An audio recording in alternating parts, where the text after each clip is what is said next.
Hello and welcome to the University of Mount Olive for a great school year that we're anticipating. My name is Jeff Eisen, Vice President for Athletics here at the university. What we're going to do today is go through our student athlete handbook, cover policies and procedures that apply to the university as well as to UMO Athletics. As you know, we are a member of Conference Carolinas, Division II NCAA program. We've got 22 sports plus cheerleading and about 500 student athletes. So really proud of our athletics program, all that we have achieved over the years. Last year, winning the Hahn Cup, the award for excellence in overall athletics program within Conference Carolinas, third straight year. We also had over a 3.0 GPA for the 20th straight semester. So really proud of the accomplishments that we've had and looking forward to a great year. When we talk about athletics and what our athletic program does, we really follow the mission statement that we have set out for us. We're committed to providing an athletic program which provides a quality experience for all of our student athletes, and the decisions we make along the way are all governed by this mission. As I mentioned, we're going to go through policies and procedures. If you go to the umotrojans.com website and go under student athletes, and you can find the handbook there if you want to see the entire document. Of course, you will be responsible for everything in the handbook. We will only be going over some of the highlights in this presentation. First and foremost, student athlete conduct. As a student athlete, there is a certain responsibility that comes along with it. It's a special privilege to be a member of our program. And so with that comes the responsibility of how you conduct yourself, because you represent yourself, your athletic team, the athletic program, and the university. So always act in a way that's going to bring pride to yourself and the university. One of the areas of concern, of course, for all college students is alcohol. As the athletic program follows the university's policies on alcohol and drugs, there is a zero tolerance on campus as far as alcohol is concerned. And always remember that to achieve optimal performance, you must be in peak physical condition. And to do so, that means to be very wary of what you are putting into your body. And alcohol in particular depletes your energy, it affects sleep, it reduces endurance. You cannot be in peak condition if you're drinking alcohol. And if you are in a situation where it's determined that you've taken actions that jeopardize your ability to perform at the top level, your coach can take disciplinary actions. Of course, the university does not permit the sale, use of drugs, and that is prohibited. And later we'll talk about drug testing in particular. Hazing is prohibited activity. It is against the law in the state of North Carolina. So any type of activity that humiliates, degrades, abuses, or endangers someone, regardless of that person's willing to participate, is hazing. It is against the law. It is prohibited activity. And furthermore, any criminal conduct that you might get involved with, that also creates a big problem, obviously. And if you are involved in anything of this nature, please make sure to inform your coach. The Department of Athletics values the health and safety of its student athletes. We want to create a hostile-free environment. We want everyone to feel respected and safe and comfortable. If you are aware of or you are a victim of any type of sexual violence, that includes sexual assault, sexual harassment, as a student, you should report those incidences to Student Affairs, and they will take you through the proper steps. As a faith-based institution, student athletes are expected to refrain from the use of profanity. And this applies also to music that's played at our athletic contests. On occasion, you will be asked to host a recruit. on campus coming in for a visit. And please just keep in mind that all of these policies that govern your conduct also apply when you're hosting a recruit. I know that many of you, if not all, are involved in social media, that you have a TikTok or Instagram, whatever types of account, and that's all great. Just remember that anything you post online is available to anyone. So don't put up anything that is going to embarrass you, your team, or the university. We want you all to engage in sportsmanship, to be good sportsmen, respect your opponents, the officials, cheer for UMO, don't cheer against the other team, be a good sport at all times. Team travel, oftentimes you're going to be out on the road, and when you're on the road, remember that you're representing the university. So be on your best behavior. Even though you're off campus, you're still in the public eye. You are expected to go with university arranged transportation. If there is a situation where you need to travel on your own, talk to your coach. There's a special form that you should complete. Communication. So when we are trying to get in touch with you, we will be doing so by email, through your school email, the school address, not your personal email. So please be sure to check your email on a regular basis and in a timely, so that you can respond to things. You will be held responsible for the content of any messages that are sent to you. So check on a regular basis. Hello, everybody. My name is Ryan Smith. I'm the Director of Athletics Communications here at UMO, and super excited to have all the new faces here and everybody back this year in the full capacity. Just to kind of give you an idea of what our department does, we're a 3-person staff, me, myself, and 2 assistants, and we kind of break our coverage down into 2 different things: game coverage and athletics promotion. So you can kind of see some of those things there on the screen. The biggest thing is we're the game day staff. We do a lot of the things that make the events run, as well as all of the maintenance on the back end of the website, those stories, social media postings, all those things that you see, as well as some, video things that we like to do as well, kind of getting the inside behind the athletes and themselves. So a lot of those things are, big encompassing things, and we like to do those things as well. And so if you guys have any questions, please stop by our office. More than happy to help you out with any kind of promotional ideas you have for social media and things of that nature, as well as anything with game day as well. So super excited to have everybody back, and I'll turn it over to Mr. Dwayne McKay. Hi, my name is Dwayne McKay, Director of External Affairs for Athletics. The Trojan Club is a booster organization which provides financial support for the athletics program. Donations to the Trojan Club may be general in nature or restricted to specific teams or programs. Hi, I'm Tommy Capers, the new Director of Student Athlete Development. The Student Athlete Development Program is designed to prepare all athletes for a successful transition in life after college as well as during. Supplemental support will be given in the areas of life skills, academics, career, etc. Student Athlete Advisory Committee. SAAC will be the voice for all athletes. SAAC members will be able to plan, fund social events, community service, and promote a positive student athlete image, and also build a sense of community.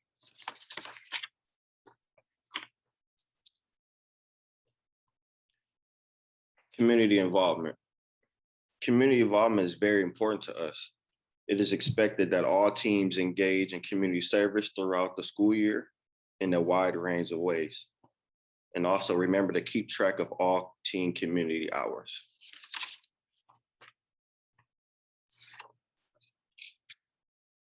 Study hall is designed, is a designated time to get ahead on homework, study for a test, and also get tutoring. All incoming freshmen and athletes that have an overall GPA of 2.7 and less are required to attend study halls at the Murphy Center cafeteria. Study hall is open Sunday through Thursday from 8 p.m. to 10:30 p.m. Each athlete must obtain 4 hours of study tables a week at minimum. Further rules and regulations will come from your prospective coach. Hello, I'm back. It's Jeff Eisen once again, and I'm here to talk about NCAA regulations. As a collegiate student athlete, you must be an amateur. You are not eligible for participation if you take pay or accept a promise of pay for participation in your sport. You are not allowed to engage in agents who would be for the purposes of professional sports contract negotiation. This would lead to a loss in eligibility.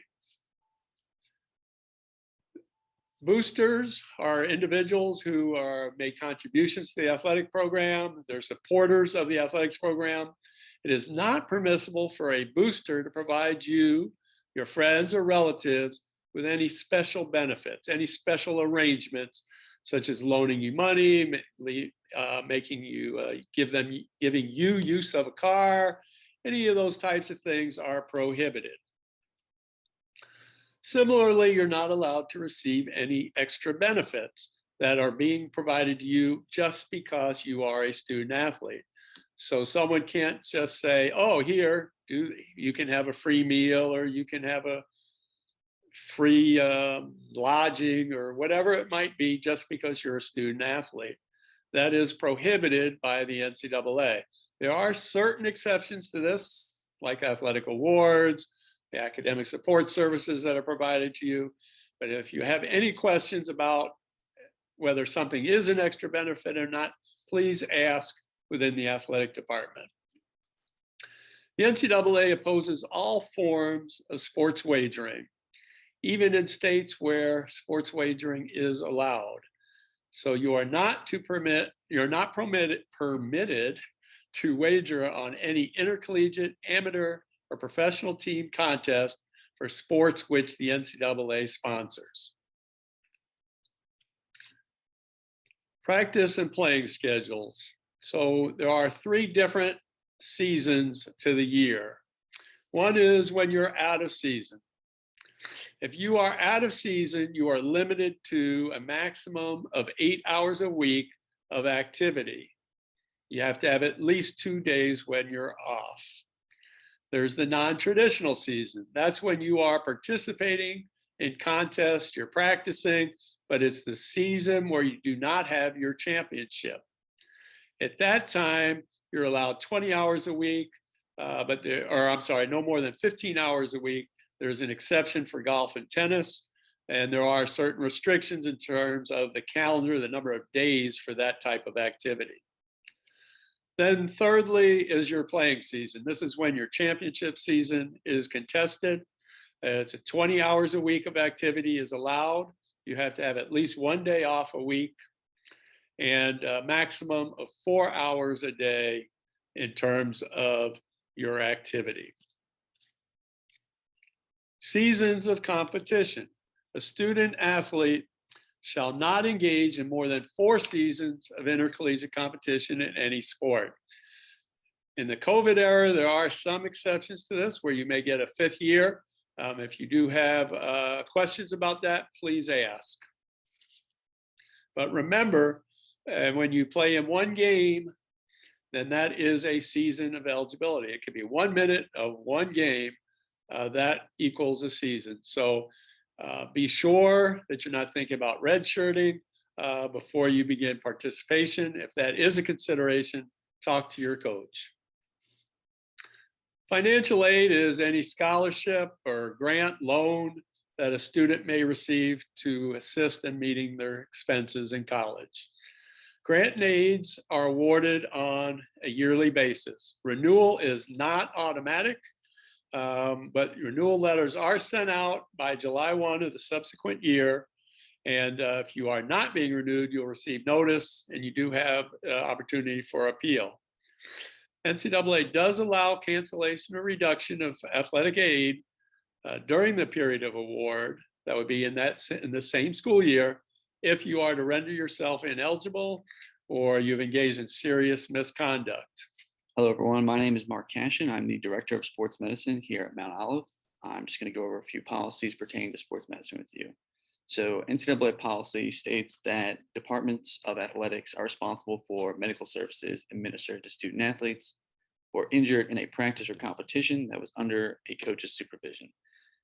The word injury only applies to those injuries that are caused by participation in a practice or competition. So what that means is any games, practices that you get injured in, that would apply. Anything else, if you are lifting on your own, if you go for a run on your own, if you're a part of a captain's practice in which your coach is not present, those are not injuries that would apply to the true definition. The athletic training room, which is available to all student athletes throughout the course of the year, is there to provide prevention, treatment, and rehabilitation of your athletic injuries.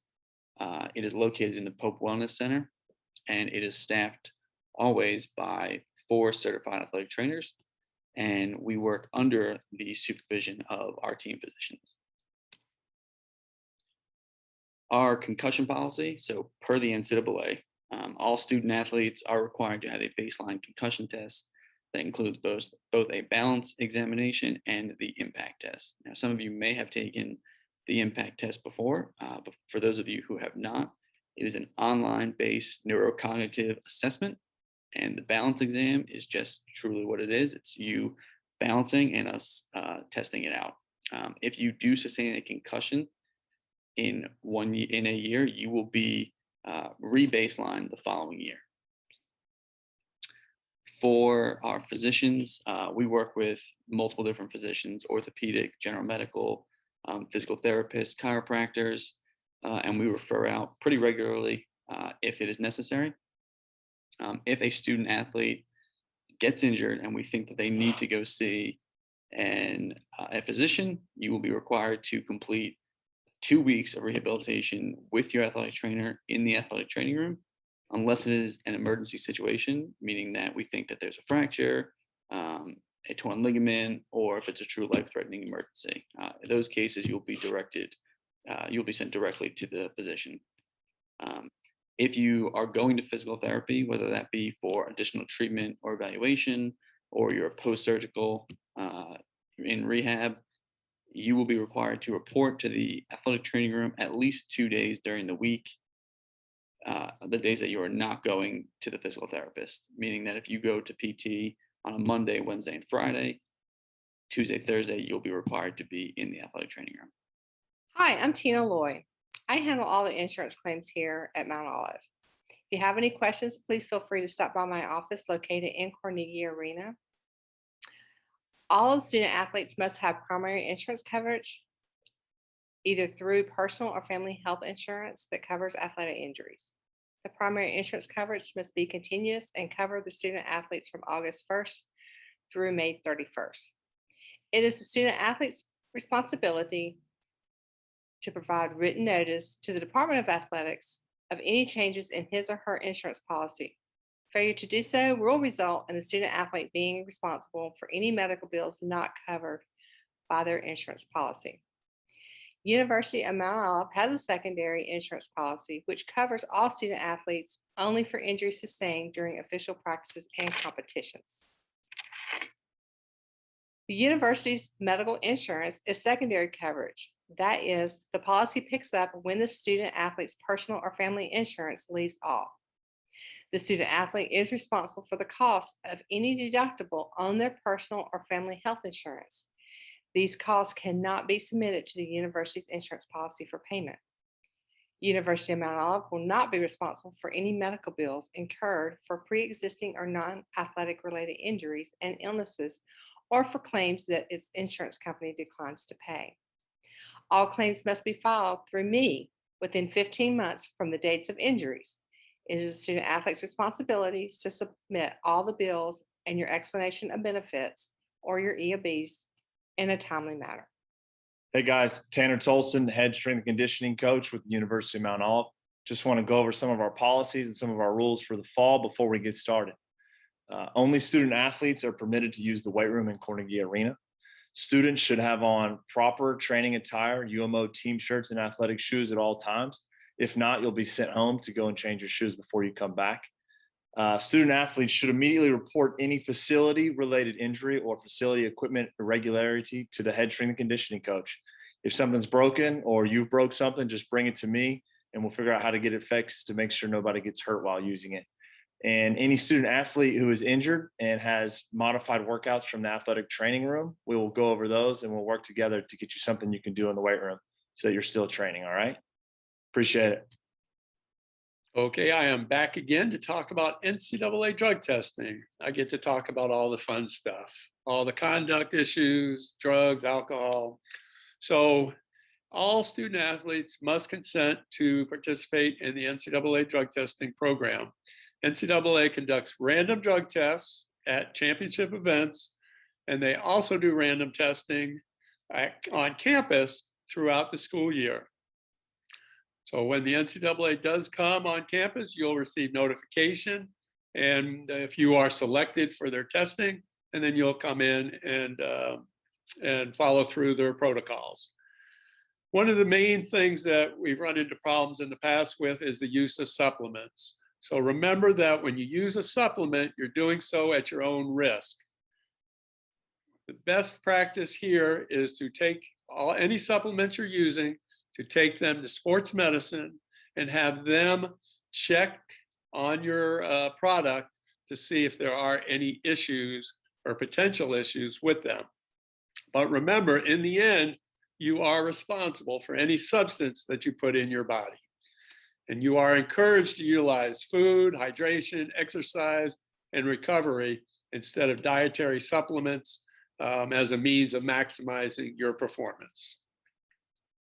University of Mount Olive also conducts a drug testing program, and all student athletes are eligible to be selected as part of this testing program.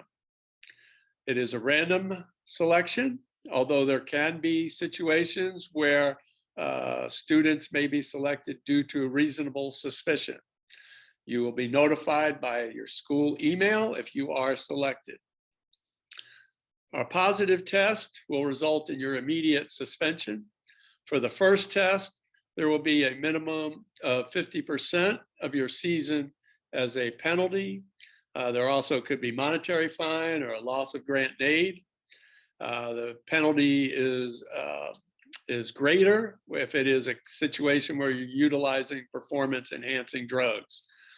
In both cases, though, regardless of the type of drug being used, you're referred to for mandatory counseling, and you're subject to all future tests. For a second positive test, the penalties are escalated, and then if you get to a third positive test, that results in your permanent loss of eligibility in athletic aid at the University of Mount Olive. We do have a policy called Safe Harbor, so that if you feel that you do have a problem, go see your coach, go to one of the athletic trainers, come to one of the athletic administrators and say, hey, I made a mistake. I've been using drugs, even if it's just once, and that will put you into counseling program. You will be subjected to further tests, but you will not receive that first strike. Do keep in mind that this is not an option for NCAA drug testing, nor is an option for you if you have already been selected. This has to be something that you do on your own terms. Hello, my name is Dr. Brenda Cates, and I serve as the NCAA Faculty Athletics Representative at the University of Mount Olive. Today, I'm going to give you a brief overview of academic eligibility requirements. And I will say, since this is a fairly brief presentation, if you have any specific questions about your eligibility, my office is located in the Henderson building. It's upstairs, room 214. So first, I'd like to address freshman eligibility requirements. All freshmen are certified through the NCAA Eligibility Center. So all of you should be on our institutional request list. Hopefully you have cleared the NCAA Eligibility Center for both academic eligibility and amateurism. The important thing to note, particularly if you are a fall sports student athlete, is that you can only practice a maximum of 45 days prior to your certification. So if you have any questions about this, you should check with your coach to make sure that you're on our list and to see that you have been cleared completely by the Eligibility Center. So for academic eligibility purposes, once you've been approved for practice and competition, you have to be seeking either a bachelor's degree or a master's degree. Now, if you're a freshman or a sophomore, you can still be an undeclared student athlete. That's fine. But once you reach your 5th semester, there has to be an officially declared major on your transcript. And then all the courses that you take subsequent to that 5th semester have to count towards that degree that you are seeking. You also have to be enrolled as a full-time student at all times, and that means 12 hours if you're an undergraduate. And then if you're in one of our master's programs, the minimum is 9, but there is still a 6-hour COVID-related exception. However, if you are living on campus or if you are an international student, you have to have 9 seated hours at all times. So please just be mindful of that. If you have questions about your degree or questions about the hours that you are enrolled in, your academic advisor could help you with that. Or again, you could see me or you could see our compliance officer. So for continuing eligibility, there are 2 things. First of all, you have to be in good academic standing, which on the slides we'll just abbreviate that as GAS. And those standards are set by the institution. Those are posted in the UMO catalog. So you can check on those requirements. It's a GPA requirement, and you can check on those in the UMO catalog. You also have to meet what we call the NCAA progress towards degree requirements. This has to do with the number of hours that you're earning each semester and the number of hours that you are earning each year. So to be eligible this coming spring, we will check in December to see that you have a cumulative GPA that will keep you in good academic standing. And again, those GPAs are in the UMO catalog. You also have to have earned at least 9 semester hours this fall. So again, this is assuming that you are beginning the fall semester, fall 2021, eligible for practice and competition. And then in December, when your grades come out, we will check to make sure that you have a cumulative GPA that meets those UMO, good academic standing standards. And we'll also check to make sure you've earned at least 9 semester hours this semester. And I will add again, I'll probably say this several times, if you are a junior or a senior, those 9 semester hours have to count towards your degree. So to be eligible to compete next fall, there are more standards that we have to check. You still have to have a cumulative GPA that keeps you in good academic standing. And for NCAA purposes, your GPA is going to have to be a 2.0. So you're going to really want to focus on making sure you maintain at least a 2.0 GPA. That will keep you in good academic standing at all times. For next spring, again, you have to earn at least 9 semester hours. If you are a junior or a senior, those hours have to apply to your degree program. And then here are the total hours. And sometimes this is a little confusing because we have that 9-hour rule requirement that requires you to earn 9 semester hours in the fall and 9 semester hours in the spring. When you combine that, that means you have to have earned at least 18 total semester hours when we combine the fall and spring hours that you've earned in both. So if you, for example, only earned 16 hours this year, fall plus the spring, there's no way you can get right and be eligible to compete next fall. Now, 18 hours doesn't quite get you there though. You have to have earned at least a total of 24 hours prior to the start of the next fall term, which would be fall 2022. So that means if you have met the first 3 bullets, you've got a minimum 2.0 GPA, you've earned at least 9 hours in the spring semester, you've earned at least 18 semester hours from fall and spring, and then you have a total of 24 hours overall, you'll be good. If you've only met the first 3 bullets, that means you're going to have to take some summer school courses. And I will say this, you just need to be mindful that if you have a GPA deficiency, you have to take your courses at UMO. We don't transfer in grades from other institutions. If it's an hour deficiency, you can obtain permission to take courses at another institution, provided they'll transfer back to UMO. So here are the key points here. I've already mentioned cumulative GPA of 2.0 will keep you in good academic standing and meet the progress towards degree GPA requirement at all times. A couple of other points. Repeated courses, we can only count those once for progress towards degree.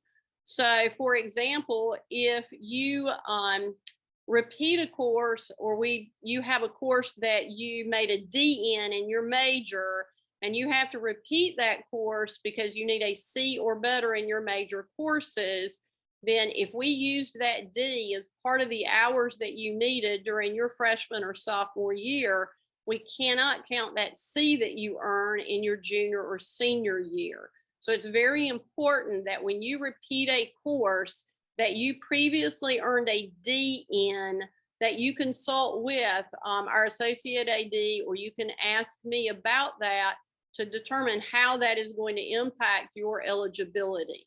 And then, as I've already mentioned, there are also some additional junior and senior restrictions. I'm going to mention the last one first. You cannot have Ds that you earned in major or minor courses count.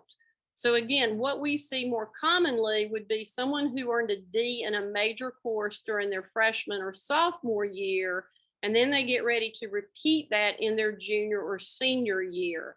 So depending on whether or not the D actually was needed to count as part of those 24 hours you need to have per year, that's going to determine whether or not we can count the C that you have to have in order for it to apply to your degree.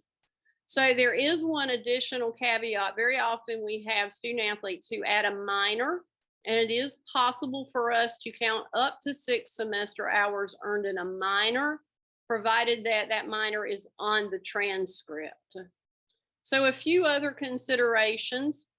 One of the things that's very important, especially for new students, because I know you're excited and you don't want to miss practice, but it is an NCAA violation if you skip your classes to attend practice. So please be mindful of that. You may have a lab that you need to attend that overlaps with practice. You can't leave lab early to get to practice. And I will say our coaches understand this, they know this, and we will all work with you, to make sure that you're able to make up what you miss. If you decide you need to drop a class, you'll need your academic advisor as the first person you need to reach out to. And then I will also sign those drop forms. The 2 key dates this semester, Friday, September 3rd is the last day that you can drop a class, and it just is completely removed from your transcript. It never shows up. You then have until October 15th to actually withdraw from a class. If you're struggling academically, maybe you're in more hours than you feel like you can comfortably complete successfully, and around October you decide, I really think I need to cut my hours back so I'll be successful, then you have until Friday, October 15th to do that. That's called a withdrawal, and a W is going to show on your transcript, but it does not impact your overall GPA. The NCAA also has some rules about what courses can and can't count, and primarily during your junior and senior year, the courses that you take have to apply to the degree program that is on your transcript. So if you were to change majors in the middle of the semester, then you may run into some issues with the courses, because you can't change your courses in the middle of a semester. So you may run into some issues there. So best advice, best practice here, if you're thinking about changing your major, just make sure you consult with our associate AD for compliance or consult with me. Right now, we have a policy that student athletes have to have a minimum 2.5 cumulative GPA to take online classes. So again, that's something that you would want to discuss with your academic advisor if you're thinking about enrolling in online courses. And the last bullet is very important because this is a UMO and a federal regulation, and there are no exceptions for the federal regulation. Occasionally during COVID, there were some exceptions made for resident students, but just be mindful that overall resident and international students have to be enrolled in 9 seated semester hours at all times. You could certainly take additional online courses, but you've got to be in at least 9 seated hours at all times. So that ends my presentation on academic eligibility. Again, my office is located in the Henderson building in room 214, and I look forward to meeting you and answering any questions that you may have. It's a great day to be a Trojan. All right, we're now going to talk about something new. And actually, this is a positive thing, a new opportunity. It is name, image, and likeness. I'm sure many of you have heard about it. It is an activity where your name, your image, your likeness, your personal appearance is used for commercial or promotional purposes. So effective this July 1, as a student athlete, you are allowed to be paid for name, image, or likeness. You can also hire a professional services provider, an agent, to represent you in name, image, and likeness activities. Now, that agent must comply with North Carolina state laws, and you must pay them the going rate for the service. Now, so what does this really mean? What are some examples of name, image, and likeness? It can be you can have your own business, you can appear in TV advertisements, or you print advertisements, social media advertisements for commercial products or services. You can provide lessons, conduct a camp or a clinic. You can sell autographs or make personal appearances to promote a commercial establishment. And you could be a social media influencer. These are all ways through name, image, and likeness that you have the opportunity to make some compensation. As an institution, UMO can help you in a couple of ways. We will help you in terms of building your brand and learning financial literacy skills through educational programs. We can also make sure that your NIL activity is in compliance with NCAA rules. So it is very important that you disclose any NIL deals through completion of an NIL form in advance of that activity. And that form is available on our website, umotrojans.com. Go to the student athletes link and you can find the form there. Of course, there are a number of things that you can't do, and this really relates to this whole idea of the NCAA compliance. So as mentioned earlier in this presentation, while you can hire an agent for NIL purposes, you cannot hire an agent for future professional athletic contract negotiations. You cannot be paid for work not performed, and you cannot be paid more than the going rate. You can't be paid by UMO, okay? This is not pay for play. We cannot, at the university, we cannot offer you compensation as an inducement for you to enroll or to stay enrolled at UMO. You cannot be paid based on specific athletic performance or achievement. So there's no reward-based payment here. You cannot engage in NIL activities which involve gambling or wagering, NCAA banned substances, alcohol, tobacco, or adult entertainment. You also can't sell items that were provided to you by UMO. And of course, as mentioned earlier, you cannot, you're still subject to NCAA extra benefits. So you can't get an extra benefit unless you're doing something in exchange for that benefit. Some other key considerations here. If you are an international student athlete, there are prohibitions about where you can make money. and what you can do as far as that is concerned. So check with Student Affairs before you enter into any such agreements. Also, if you are receiving financial aid that is need-based financial aid, the amount of income that you might earn may impact your ability to receive financial aid. So check with the financial aid office. You are responsible for any taxes or other costs associated with any NIL activity. Photos and videos on the website may belong to someone, and there may be a fee associated with it. If you are dealing with a sponsor from UMO for which we have exclusive arrangement, that sponsorship will not be allowed. You cannot do something contrary to that sponsorship. Keep in mind that this policy is in place all year, and more detail is available for you on that website, umotrojans.com, the student athlete section. The following slides are going to be pertaining to the Mount Olive Department of Athletics plan for health and wellness, primarily focusing around the COVID-19 virus. So for risk of transmission, transmission is human-to-human contact, and it is greatest in crowded areas with prolonged close contact and indoors with poor ventilation. Everyone has heard about it so far. The Delta variant is the newest variant of the COVID-19 virus, and it is extremely contagious. The main concern that we have for college athletes, primarily those 18 to 29 years old, would be asymptomatic cases, meaning that you have the virus, you are a spreader of the virus, but you don't have symptoms indicating to yourself or anyone else that you have the virus.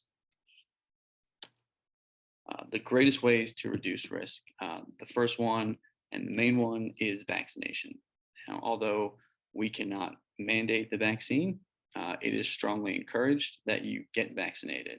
It has proven to work, and by work, I mean not prevent you from getting COVID-19, but it is going to help prevent you from ending up in the hospital or suffering from severe illness from COVID-19, or in the absolute worst case, dying from COVID-19.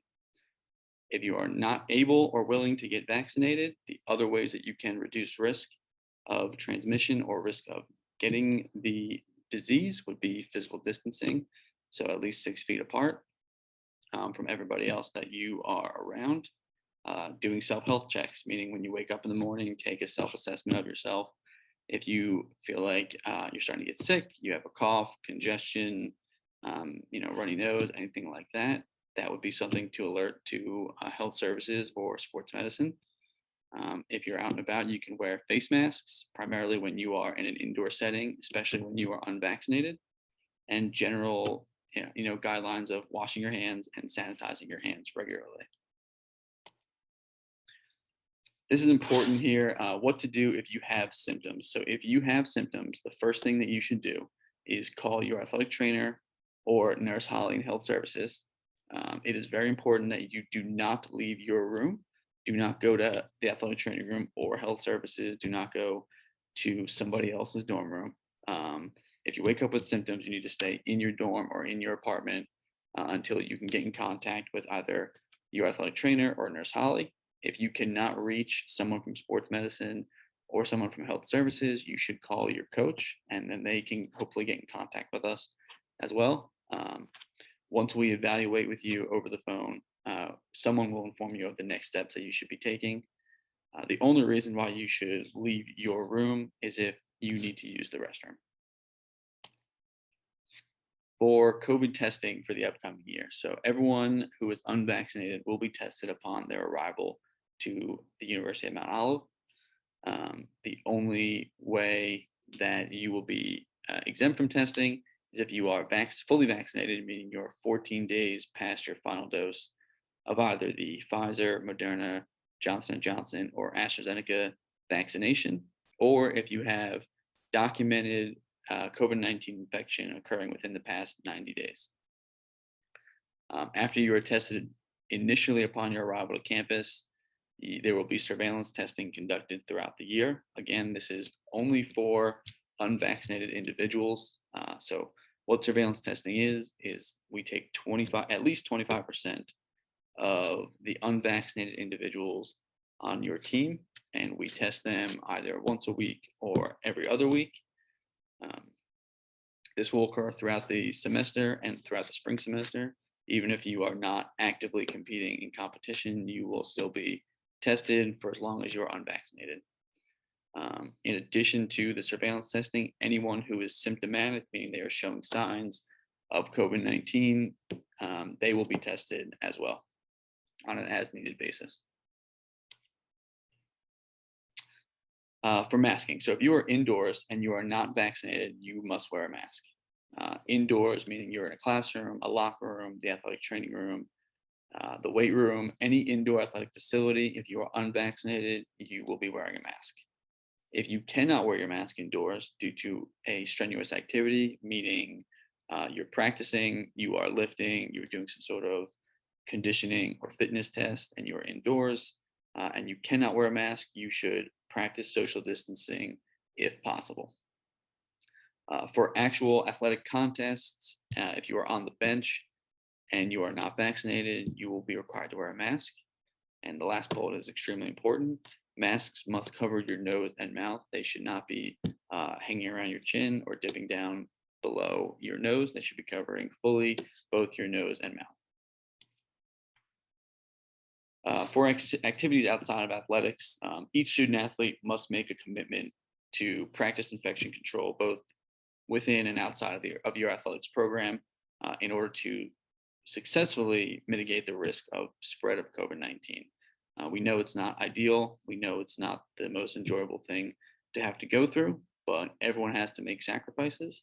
The coaches are doing it, athletes are doing it, athletic trainers are doing it, administration is doing it. Everyone across campus is attempting to do their part to help stop the spread of this risk. And as long as we work together and we believe that one another can help each other, then we will most likely be able to get through this year and hopefully have it be as successful as we were last year. Okay, you've heard a lot today. You've heard from me, you've heard from several other administrators in our athletic program, and I appreciate your patience, your attention throughout this presentation. As we wrap up, I just want to say, I know you all went through a lot last year. It was a tough year. We know there's going to be some challenges ahead of us this year. So remember that you control your attitude. You choose how you're going to approach every day. Be a positive influence. Exhibit gratitude. Be thankful for the things in front of you, for the opportunity you have to be a collegiate athlete at the University of Mount Olive. None of us enjoy the adversity of COVID, but remember that when you face adversity, when you face challenges, those are opportunities for personal growth. So let's make the best of them. Always give your best, and let's make this a great year. Good luck to everybody, and go Trojans. It's a great day to be a Trojan.